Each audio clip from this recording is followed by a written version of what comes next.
Well, good afternoon to you, my friend Richard, and good morning to me and those on the East Coast of the United States. It's great to be with you, my friend, for what is this, our third episode now that we get to play together? Yeah, and you can see behind you, we've been playing already, so we're gonna go through this with you later, folks. But yeah, it's our third episode, and we're really looking forward to sharing this with you today. It's been a lot of fun. We've been exploring ideas and the ways of what we're going to express for this episode. So Steve and I have been texting and talking to each other across the pond, and we've come up with this idea that we like to have these two distinctions for you, which Steve's going to highlight later on because he's got the wonderful chart behind him. I've just got my lovely scenery of a white wall. Yeah. So, without further ado, welcome everyone, and we hope you enjoy the conversation and look forward to hearing from you later afterwards. So, Steve, Yeah. let's go ahead. Thank you, Richard. And I wore my favorite shirt today Ah, that due to up. my kids. Beautiful. My kids love this shirt, so I figured I'd wear it today because it reminds Well, me. I thought I became a bit of a lumberjack guy with the shirt. So, I love I'm that. Did sharing you my you didn't even know my dad was a lumberjack for 40 years in no, Montana, did you? not at all. Wow, that kind of brings me home to growing up, my friend. Wow, and I was one of the things I was thinking about with you this morning is, we had some beautiful conversations across the pond in our first and second episodes. We really covered, this idea of engagement and culture, and I was curious to see, as we reflect on that, anything that's come up for you since then, either in your own insight or just people that we've shared it with, you've come across, and maybe there was moments of insight or moments of reflection that have come from that. Yeah, I think, it's interesting how we think that culture is in that way, and we think that this is how it is. But actually, when we start to just slow down and notice how people react and interact, we start to see how the culture moves around an organization, but also in a team as well. Huh? It could be a team of policemen, it could be a team of footballers, it could be a team of sport, any sport, it could be a team of just, you know, just general guys who meet up and how they create their culture in a men's group or even a ladies group. It's part of how we're showing up, Steve, and how we're being with each other, but also how you are committed to making a difference in that organization or within that group. And it's part of the being, part of the doing, part of the makeup, I would say, of us as human beings, because it's never going to be always that way. But, the culture does evolve around certain, I would say, values. Hmm. And we talked about that. You said you went into an organization where one of them was having fun. And it was clearly written on the wall, having fun. And you remember you sharing me that you asked the question to the lady as you were walking around. And she said, "Oh, yeah, we have a lot of fun here. We make sure that we have fun. It's important that we have fun." And it was interesting when you were saying how that expression, that wording came from that lady that was enforcing their values, Mm-hmm. especially around how they engage with each other and how they are representing themselves, but also representing the team, organization, etc. Yeah. And as you said that, because how many companies you walk into and they have a value called fun, right? And some of them might attract that just to maybe attract talent, try to make the organization look better than they actually are once you start working within them. And we'll talk about this a little bit today with this idea of being in the head versus the heart. And that's what I was asking is like, is this just a thought that we're having fun, or is it a real heart's intention and a real desire of being and building fun into our organization? Because I asked her, what does that look like on a daily basis? If I walked in here and I'm just, which I was yesterday, I'm this Mr. Nobody, and I go, would I experience fun if I walked around, I saw people smile, and how would I know that you're having fun? Versus, yeah, we're built on this foundation of fun. It's one of our pillars. Yeah. And then I Yeah. see people not looking like they're into their job. maybe mindlessly on their phones, can't even tell me what the mission of their organization is, don't even, right, waiting for the to clock out and go home. Like, Yeah. what does that sound, feel, and look like? Right? What does that look like? And I love how you presented this last time, and I hope that people caught on to that. Of culture is it's a living, breathing document. I carry it with me wherever I go. It's not this mystical idea of, wow, we're trying to build this culture to be something that's an external base. It's a real internal shift. And I want to lean into that a little bit more today from this idea of coming from what is it when our heart is speaking, when we're coming from our heart versus when we're coming from our head. All right, we'll kind of dive through. This is for myself and for those that have maybe ADHD out there that get all over the place. This kind of helps me keep on track, right? And those that are visual learners, me and Richard were talking about that. I said, a good large percentage of people love to look at something and it keeps our minds kind of on track in our thought process. But when I think about this idea, as you mentioned, I love how you started that, Richard, with the fun, right? It's like we talked about engagement and culture. It's live, it's breathing, it's in us. And notice that part right there in the head, our thinking, our thoughts, versus the heart, the actual living of that. You mentioned desire, the intentionality behind that. And when I thought about this, when I think about in the mind, how much our mind creates complexity, right? We make more of stuff than it really is. And you remind me of this so often, where it's like, Steve, just go do it. Just go act on it. Just go share that. Just go speak that. I go, well, duh, that sounds too simple, Richard. Don't I have to like think this through? Right?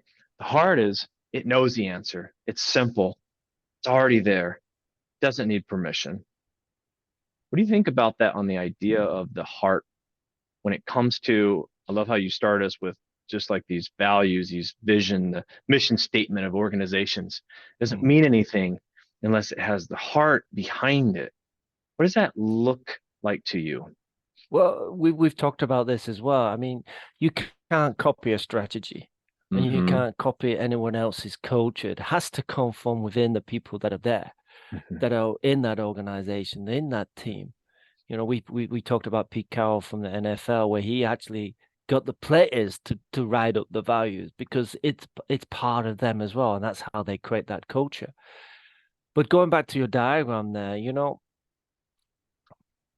the mind is a wonderful tool and Mm-hmm. it's beautiful because it's bigger than the internet. It's an amazing tool to have in our Mm-hmm. system, and it's so fantastic to tap into. Yet we've got to recognize, we've got to observe what's going on. And when we notice that we're creating that complexity, is actually, as we talked about, that observation of just, hey, what's going on here? And just kind of stopping ourselves. And as you said, that simplicity of connecting again, is that really what I wanted to do right now? Is that something really that's of value for me right now? And that you can call it a gut, a heart, whatever intuition, whatever wording it is for you. But, you know, just that noticing of, hmm, yeah, that's not really my thing at this moment in time. So I Mm-hmm. noticed that it was my head or my thoughts creating that confusion because it just created them threads of words and I'm trying to mix and I'm trying to pick them up together. But the simplicity, the listening to that heart, noticing that it's guiding us, Mm-hmm. noticing that, it's not a spiritual, it's not it's just, it is. We've had that intuition. We've had that understanding since we were born, that intuition to do things, to pick things up, to be who we are has come from that intuition. And hopefully these episodes are allowing you to understand, we can come with our understanding, but you've got your own understanding about how life is working out for you. Yet at the same time, we're just trying to direct you and let you see from a different perspective of Mm. how the simplicity of using the heart versus the head and how it can evolve and allow you to be authentic, be who you are. You know, times we think we are authentic, but actually we're not being truthful to ourselves. Yeah, I love what you said there. It's, am I the same person on and off the field? Meaning at work, home, the community, am I the same person? I got that from the engagement. We talked about engagement and culture. It's almost like this heart-centered lifestyle of, am I the same being, same person in all these avenues? Am I showing up the same, or am I holding back? Am I hiding something? Am I people pleasing? Which a lot of our audience does. I do too, right? Me too as well. I'm putting my Yeah. hand up there. Yeah. Am I fearful to share something and to reveal something, right? This idea of vulnerability. It's this level of, can I be, is it going to be okay being myself in this situation? Same thing I asked to that culture where they want to have fun was their value. I go, wow, it sounds like people can really be themselves here. Sounds like you got a really cool thing going on embedded into your teams here. This sounds like fascinating, right? Because that idea of, when I see that, I see an openness, right? As you're Yeah, going down, I see yeah, this openness versus a close, kind of this openness to learn. And I think about this curiosity. We talked about being observant. I loved how you captured that so well, and diverse. We have these issues of diversity yeah, today. Equity and yeah. inclusion comes up a lot, but really it's this, I'm empowered through the by being diverse, to being open to hearing and learning and receiving from others. When I'm heart centered, when I'm head focused or head centered, oftentimes, as you see, we're more closed off, right? We're not as curious. We're a lot more convinced already. I'm already convinced. I'm already, there's almost like, instead of observant, I'm more unaware of what's around me. I'm closed off to see what could be the answer right in front of me. And I line myself to people and ideas or things that are alike or similar to me versus being diverse and opening myself up to learning. So I noticed, I was curious from you on this idea. When I'm open to allow others to teach me. When I'm closed, I am trying to teach others what I know. You ever heard this phrase? I know that, Richard. I know that. Oh, yeah, yeah. I know that. My daughter said I to me know the other that. day, and I thought, it's like somebody cussing at me, right? So she said that, something, my gut was like, oh, I can't believe she just said that. But it doesn't surprise me, right? But naturally, that part of us is like, I know.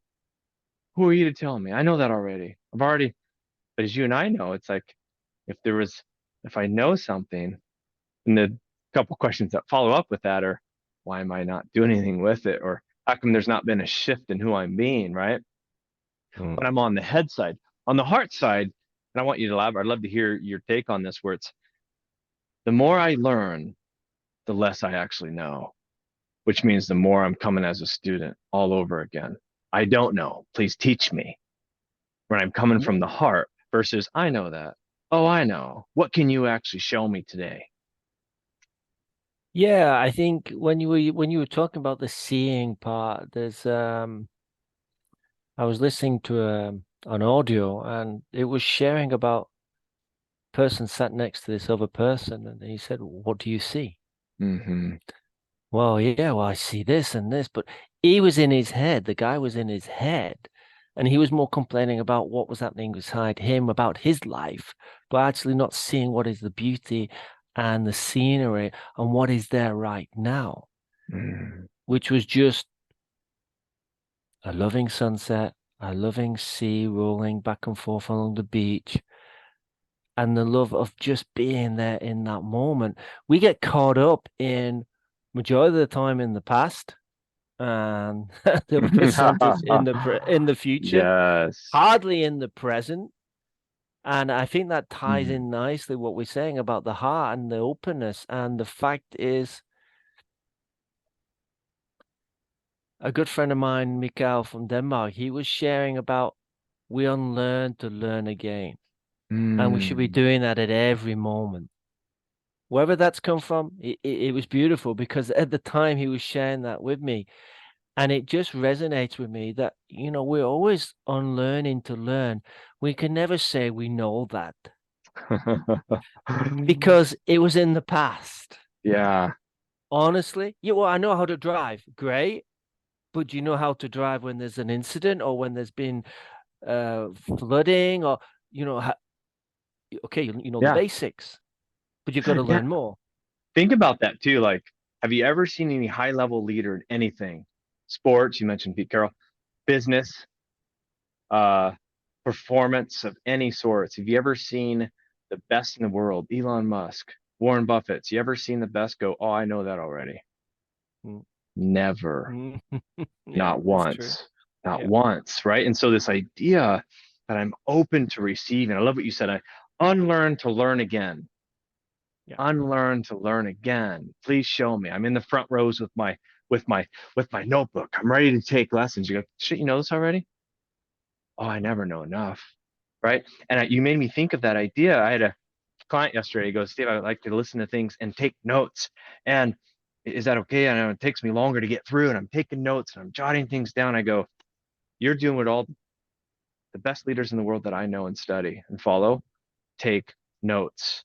Whether it's on their phone when they're driving and they're yeah. stopping to add it on, or they're writing it down. He goes, really? Because you thought, oh man, maybe am I a slow learner? Or am I not getting? I go, no. In fact, it's downloaded into your subconscious right now. You're more likely to act on it because you wrote it down. He goes, no wonder I'm getting places. No wonder I'm making progress. And I love this idea, like you said, is I'm unlearning to learn. And I was thinking about these, the different frameworks for those listening to this, that you and I live in this world of, you mentioned descriptive versus generative. I'd love to kind of play with that a little bit because you mentioned we'll talk about generative, which is in the present moment, right? But this idea of descriptive, I was thinking about this is if we talk about, I know that already. I'm closing myself off to learning something new because I have this idea of things that came from the past, whether it was my habits, whether it was past results, kind of like the data or the metrics. You ever work with organizations? Oh, Mm, let's look at the data. Kind of when we looked at the Gallup study for mm, engagement. I go, great. Data is wonderful, but doesn't give us anything to play with if we don't actually create something from it. But descriptive language, this place of, I'm coming from this place of history. There's a belief system in there. There's a story. You mentioned story. There's a narrative played out because descriptive language is describing what already was. What do you see in that when somebody kind of stays and pauses on descriptive language? What does that look like to you from just the world that you're in right now, Richard, and the things that you see from your clients that are stuck in descriptive language? yeah. When you were talking about that, it highlighted to me how much we like to play out. How are you doing? And we kind of play a story. No, I'm Mhm. just asking you the question. How are you doing? Well, I'm great. But then they carry on with another story. So what's the question? Mm, What is the question? When say, how are you? Well, really, that's a great question because that's making me think of this and that. Instead of mm, creating a story, we've been taught to be descriptive and say, oh, this and this, but really, what's your question? mm, You know, you ask someone, okay, so tell me what's your question? And then they create that story as well. No, what is your question? Let's mm, be clear. Let's be clear what you want to say because we create this fluffiness, this descriptiveness of, oh, we have to describe it in such a way because, once we describe it, they'll understand. mhm, No, no, because I'm not in your world. So I really don't understand what you're talking about when you describe it in that way. mm. It's almost But like Groundhog's Day, right? Where it's like, I've seen this before. I know it's coming again. I know I'm looking at the past.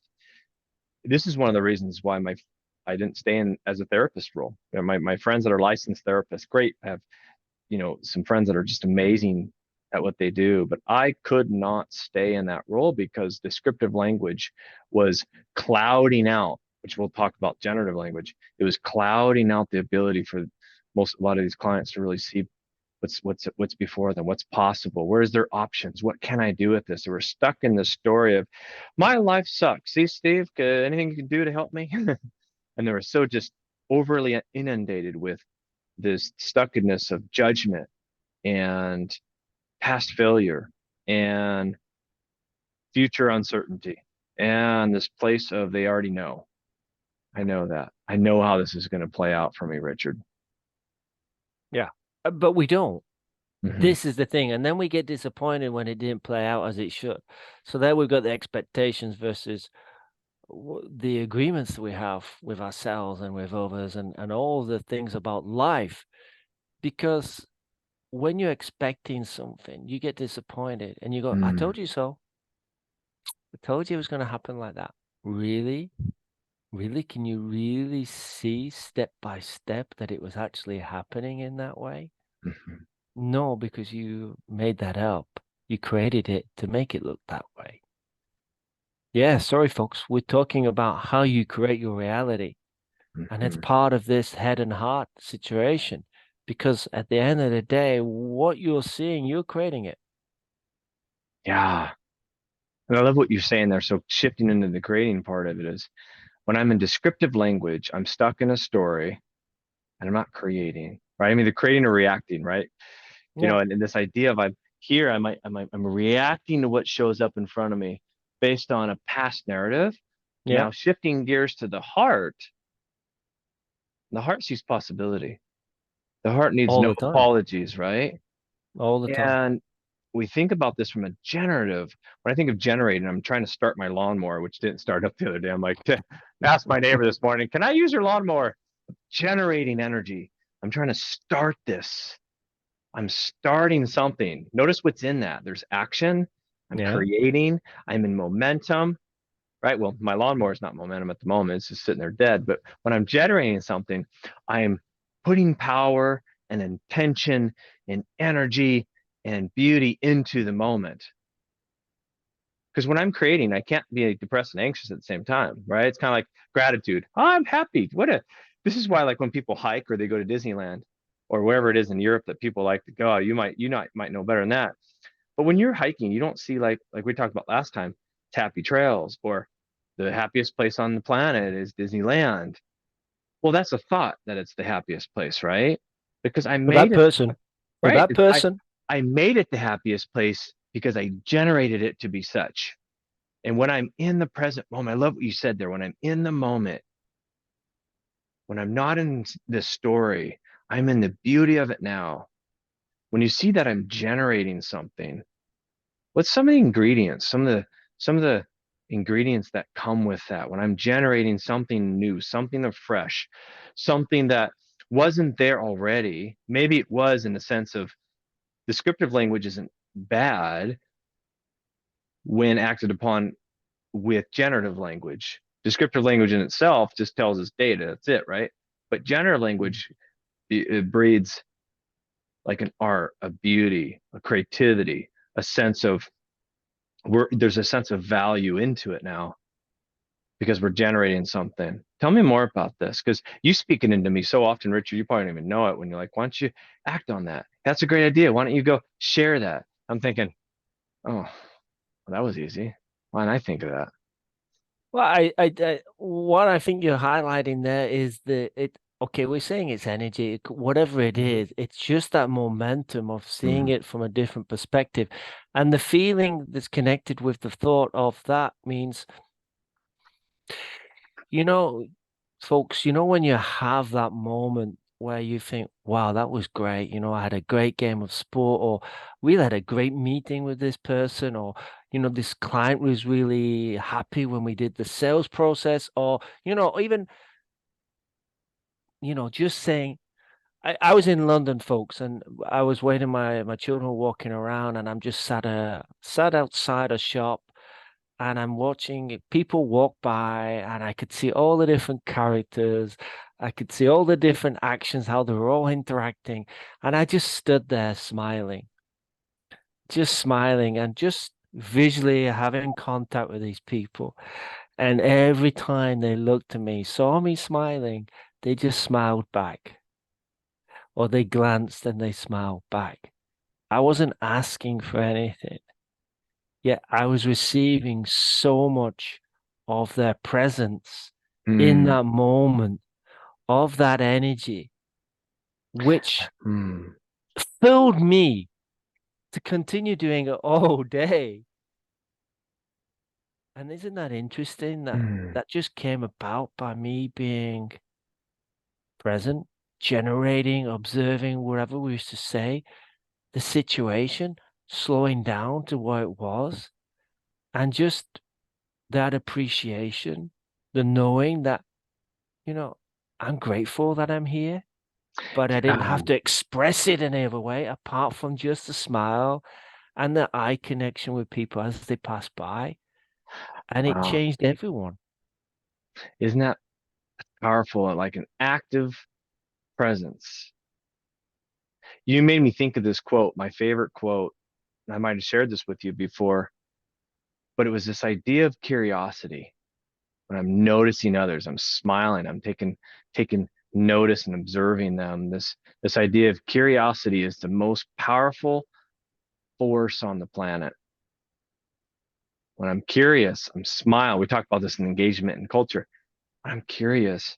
I am smiling into another person's soul. This window of where I'm coming from is from my spirit, right? And oftentimes, if you can see down on the bottom there, this idea, if you can see it on this idea of ego, we haven't talked about control yet, but this ego led versus spirit led. With ego, when you see this come and play in the head, I have places to go, things to see.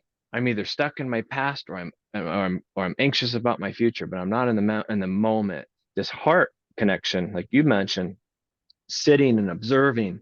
I see this acceptance, Yeah. this awareness, almost like an agenda-free space to just be a human being. Yeah. I'm Just be. enjoying life's uh life's abundance that's given to me right now. I need nothing to make me happy. Happiness recited from within me, just basking in the presence of smiling at other human beings and sitting here noticing them. I needed nothing financially. I needed nothing that somebody was going to give me. I needed not to have success in my business. I didn't need to have a great workout today. I didn't need any of Mm. those factors. So there's almost a surrender to control of things that I think I need to be successful, to have to have reached the mountaintop. Yeah. And when you said that, what highlighted to me is the giving and receiving is the same thing. Mm, And so, by just me, my givingness of being present allowed others to receive that presence for themselves. hmm And can you imagine that how you are mm, giving and like you've said you've been working with the police people and other organizations where that presence is needed, hmm but it has to be that presence can be okay, it has to be clear, it has to be authoritarian, etc. But at the same time, if you're conscious enough, you'll see that there's a difference of how you approach each individual. There are certain people you have to approach in a certain way. Of course, that's Sure. normal in that type of work. But there's also that understanding, that kindness and compassion for all those who are in distress Mm, or are in need in some mm. way, and it's we human, simple as That's that. it. That's And we've got to just understand we're not AIs, we're nothing else. We're human it. beings. We go up and down. We have our moments, we have our high moments, our low moments, our torturing our moments. We have, the telling off moments. Hey, we've all done it and we'll still There you do go. it. There you go. And you mentioned something beautiful right there that I want to pause and capture. AI cannot replace the heart. It cannot replace human relationships. which is the greatest source of happiness. We'll talk about this on a future episode, Yeah. how this long 85-year study at Harvard University shows that relationships is the number one key to happiness, right?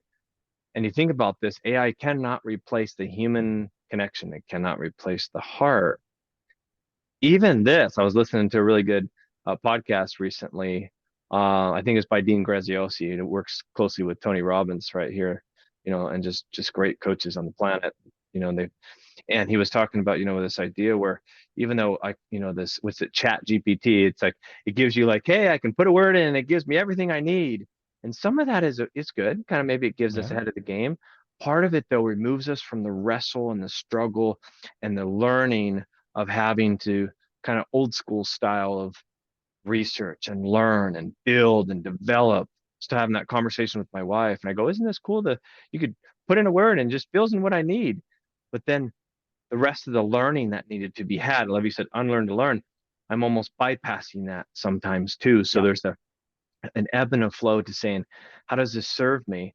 And how does this maybe get the best of me if I don't allow myself to be heart centered and really and be able to learn the lessons that generative language is teaching me. This idea of surrender, right? This idea of surrender, control. Notice control on this side of the head. It's like, I want to have control of my outcome. I want to be what? I want to be in this place where I'm inserting myself into something, right? Versus I remove myself. Like the heart is I'm removing my need to be important, removing my need to be driven by ego. I'm removing my need to be somebody that is going to come in and maybe make things exist, right? Or make things turn the way they are. Came back into the with when I'm working with my friends in the police department. They've had to shift the old school way of control and coerce and manipulate into I have to actually engage and have a conversation and be actually like the people that I'm actually maybe putting, arresting or putting behind bars, or I have to actually see the value in them as a human being instead of just as you're a criminal and you're not good for anything. There's a shift in the heart of I see value in you, but I have to see value in me first. You and I know we've done a lot of being coached on this. And this idea of coming from the heart is this surrender, this surrendering to I don't need to be important. I don't need to have anything other than I'm here smiling. Like you said, love that. I'm here smiling at the people around me. I've run into some CEOs to give you an example on stores. Maybe you can elaborate. I'd love to hear your take on this, Richard, is CEOs or directors of departments taking so much on their shoulders. Oh, this pile of stuff I have to control and I'm responsible for all this stuff. And I go, are you really? Why do you feel like you need to take that on? Is that part of your job description? Is that part of your, well, no, I just know I'm supposed to be doing all this. And so part of me as we're talking about that is how do I engage and how do as I was coaching them through this idea of how do we allow your team, give them an opportunity to rise up and be generative, and you get to just sit back and just help see what takes place instead of you being the parent and you're exhausted and you take all this on your shoulders and you don't have to. But there's Yeah, I another think option.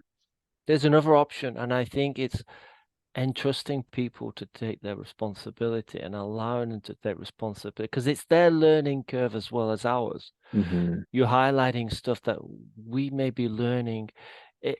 What you're going to have to go through what you're going through because it's That's the it. experience of it. And that experience is allowing you to, you're learning something about we're learning ourselves about how we're interacting with each other, how we're working with each other. And and that's part of our growing experience. The communication is another angle, how we communicate, not just doing the script, but actually really consciously, really focusing on the words that we want to express because they're making a powerful wave, a ripple with someone else when we talk to them. You've noticed this possibly as well as I. You have certain people who walk in the room and they have that presence, even before they've spoken. It's because they're very clear in who they are, Mm, where they're coming from, and what hmm. they're wanting. Yeah. Now, that presence is just their energy, as we would say, whatever you wish to call it, folks. It's transmitted. You pick it up. I pick it up. Yeah. We all pick something up from someone when they come in that room and you go, oh, that person's got something. What is it? Don't Yeah. know. And you made me think of this. I don't know if you've read the book, The Spiritual Warrior. Great No, I book haven't. by John No, I haven't. Roger. One of my previous coaches and mentors, Stephen McGee, got me onto this book, and you made me think of this idea of like, I know who I am and I'm clear. And I love this idea when I don't need control. Control is I don't know who I am. I need to assert myself of importance. Surrender is I am comfortable in who I am and who I am becoming. I don't need to seek worthiness outside of myself. And I love this idea as John Roger talks about this idea of surrendering control. At the roots of our emotional addictions is our belief structure, which continually undermines us by telling us two things. One, that we will be alone or abandoned. So think about this in leadership or relationships. Or two, that we will lose control of reality. Mm, Boy, have we seen that with COVID, yeah. with just the latest that the world is moving faster than ever before, and how many people that are stuck in descriptive language. This idea of loneliness, I'm stuck alone and I've lost control of myself, right? And Versus I know who I am, I'm connected, and I don't need to have control. It's not necessary for me to have a life that's fulfilling, that's abundant, that's joy filled. Like you mentioned, just sitting there smiling at people. You didn't have to do anything. You just sat there and smiled, and people smiled back. You're like, oh, I attracted it. Right? He talked about the law of attraction. I think was the secret. What's that book? The secret. I forget it was on Oprah Winfrey. It's like the law of attraction, right? And they try to make it this big deal, but you're just sitting saying simple, like I'm just smiling, and people smile back. Would you think about that though, in the sense of surrendering control when I don't need something from somebody, when I don't need to insert myself? What shifts for us that you see within your world, and even maybe even the clients that you've seen working through that process? well, I think, the good example is for everyone to experience it themselves. I mean, they Hmm. can do it in so many ways. I've done it in a local square, and I've actually just stood in the local square and I've Mm. just stood there. And I've just stood there. And people looking by, looking at me curiosity wise. I'm just stood there smiling. Try it. At least for a good 5, 10 minutes. Because you notice there's a difference within you, which then traits something over to other people. Mm. It's hard to say and even describe that for people because we're all going to get a different perception of what it is for each other. Hmm. But that when I did it in London, for that example, it just felt comforting for me. Hmm. It just felt, yeah, that's nice just seeing people walk by and just constantly smile like this. And I'm hoping that it's made a difference for their world because it had for me in that Hmm. moment. I just felt connected. I felt at peace. Mm. We're always looking for peace, but it's always Hmm. there. It's just around the corner. If you kind of knock on the door or go around the corner, you'll see it.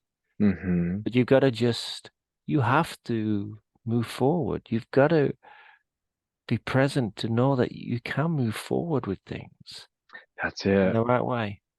Think about that. I love what you said there is when I'm present, And I'm just sitting down to notice when I'm working with so many leaders that forget to just be with their team, right? There's a thing called lean leadership, Six Sigma. I don't know if they have that where and Yeah, yeah, you're across yeah, the yeah, pond where you are. But this idea it came from the Toyota way of continuous improvement, right? When they see yeah, how successful Toyota manufacturing has yeah, been, they had this word called going to the Gemba, yeah, and that means going to where the work is done, going to where the workers are. And I don't know how many times you maybe come across this too, Richard, where they're calling me, oh, I have a headache. I don't know. I have to have the answers, control. I need to know what yeah, I'm supposed to be doing based on this. This is where we're at, descriptive language. And in that whole yeah, time, I just said, have you sat? Have you decided to just go and sit and smile and be with your team? Just be with them and do nothing other than just listen, be curious, be observant. Oh, I didn't think of that. yeah, Simple. Yet they missed that whole picture thinking they had to go do something. yeah, yeah, When the answer was all around them and just sitting with their team and the answer comes yeah, yeah, through that surrendering of I need to have the answer, I need to have it now. Your team has the answer. yeah, Go sit with them and go ask them, be with them, check in with them. How are they doing? And that right there has been probably the number one thing I've been coaching on. To be honest with you, Richard, that's the number one. That's why we're talking about today. That's the number one thing I coach on is just being with other human beings. That's why we're called human yeah. beings, not human doings, Exactly. not human perfections, not human. We're not artificial intelligence. That's why we're the most unique creature on the entire face of this earth because we have ability to connect on a heart level that animals can't do. I mean, to some extent, the dogs they have dogs that are great for rehabilitation, right? But they don't do what humans do, right? And that's the part where we're making it today as we're talking about this idea of when we're heart centered, when we're coming from the heart, and we allow that to steer and run our lives, right? Like for me, this dad it reminds me of like, I want to be a father. I want to play with my kids. I'm going to be present. I'm going to be patient with my sons and my daughter. It's that reminder of coming from the heart Yeah, instead of, hey, did you get your chores done? Hey, how's your schoolwork? Hey, did you help? Right? I can go into like that parental role. But that doesn't lead to any fulfillment or joy or satisfaction, right? We step into this heart center that we're talking about today. And I love what you said there, Richard. It's like it comes from within. It's who I am. I'm clear on who I'm being. I don't need to rush into my future. I don't need to dwell in my past. The answer is right in front of me. So I almost have to build nothingness time on my calendar. I don't know if your clients, I go, add nothingness space. Just time to just sit, like Richard said, time to sit. Well, I can't sit. I got so much work to do. Oh, we need control. We need to complex ourselves. We need ego to run. Oh, can we shed that? Can we switch that? And it's a daily, it's a daily thing. That's why you and I both get coached, and that's why we coach others. It's a daily reminder of, wouldn't it be nice to kind of live down this column of heart, living from the heart? yeah, Oh, yeah. what would that be like? We have glimpses of it, and the more we become understanding of where it all comes from, Mhm. we get more and more because we get tested more and more, but we kind of rebound, they have resilience, whatever words we wish to say, that we kind of attune ourselves to the right radio station. I know University of Santa Monica, they call it the love radio, or the tuning into the love station. And it is about that. It's about tuning in to yourself, not Mm. anyone else, just tuning into you, as you said, and noticing where you are. Are you in the past, in the present, or in the future? And it was beautiful how you concluded that part of just sharing that we have them moments coming from the heart. Want to have more? Yes. You sure you're gonna have this? Yes. You want to like the experiences? Yes. Yes. Yes. Because once you get that experience, it'll keep coming to you more and more. and you're able to then complete things for yourself, not for others, for yourself. We're not here to uh help others overcome things that are internally to them, but we can help support them. We can help guide them in a way that allows them to take that next journey, to take that next foot along the Mhm. path, Yeah. because we're all on our journey. It's not the destination, it's the journey to it that is allowing us to really move forward in life. Yeah. And I think that's what people really truly want, as you and I know. At the end of the day, we want to know that we're just accepted as we are, loved as we are, appreciated as we are, that we lack nothing, needing nothing to prove ourselves worthy. And I hope that this kind of brings that sense of we're all valuable and uniquely gifted in our own way, and we allow ourselves to come from the heart. We're just amazing, beaming human beings. But when we let head control us, we're stuck in anxiety and depression and fear and ego and trying to get into tomorrow and focus on our yesteryears, our glory days. We can start stripping some of that piece by piece, bit by bit. And so I hope today's conversation across the pond, you know, something that hit you there that was able to be helpful, something that added value to your life and your relationships and the people around you, but ultimately yourself and you're at the heart level. And we're looking forward to seeing you in future sessions. We got some great things coming, don't we, Richard? And Oh yeah. we got some great stuff coming ahead, but really making almost like peeling back the curtain or I like to say cutting, getting to the deeper layers of the artichoke. Yeah, not the onion, because there's nothing special in the middle of the onion, but it's the artichoke. And Stephen McGee taught me that one. It's like this beautiful heart in the middle, yummy, dipped with some mayonnaise. In the middle of that, there's something beautiful. So we're going to continue to unpack and peel back the artichoke bit by bit, conversation by conversation. And so, definitely please stay tuned for what's to come. But if this area of heart-centered leadership is something that resonated with you today as well, you know, connecting with Richard or myself, we'd love to be able to help you with that, work through that. It's what we do for a living. It's what we do within ourselves. I need it all the more every day.